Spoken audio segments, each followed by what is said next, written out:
Čaute, ja som Samo. Nachádzam sa v Dnieperskej obývačke, ktorá bola jedným z našich minuloročných projektov. No dneska vás prevediem našim tohtoročným projektom Vedecký cirkus. Poďme na to. Teraz vám ukážem, ako vyzerá náš bežný vedecký cirkus. Tu zoznamujeme deti s robotíkmi.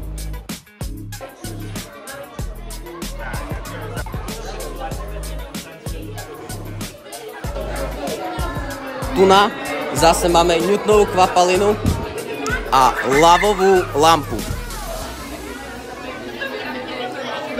Poďte za mnou. Tu nafúkujeme balón a vyrábame magickú kvapalinu.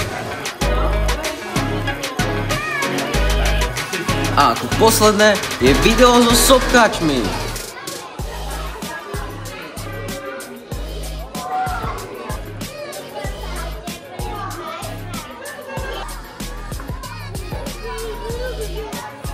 Čo sa vám najviac páčilo dneska?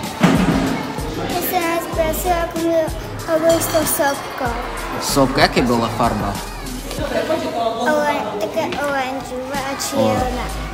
A ty? Tebe sa čo páčilo najviac? Sopka. Tiež si mal také farby? Sme mali červenú a žltú. No ty? Mne sa páčila sopka a ja by som dal 25 nekonečno. 25! Daj si na to, aj ty. Aj nekonečno. Aj nekonečno. No, a tebe sa čo páčilo dneska najviac? Autička a sa mi tak páčili, že by som dal za nich 1 100 000 nekonečno. Wow, ďakujeme, daj si na to. A ako záver programu, čerešničku na torte, máme raketu.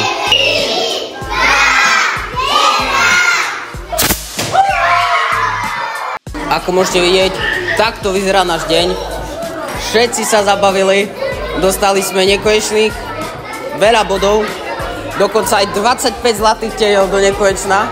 Čiže asi sa im to páčilo a sme radi, že môžeme potešiť malé deti.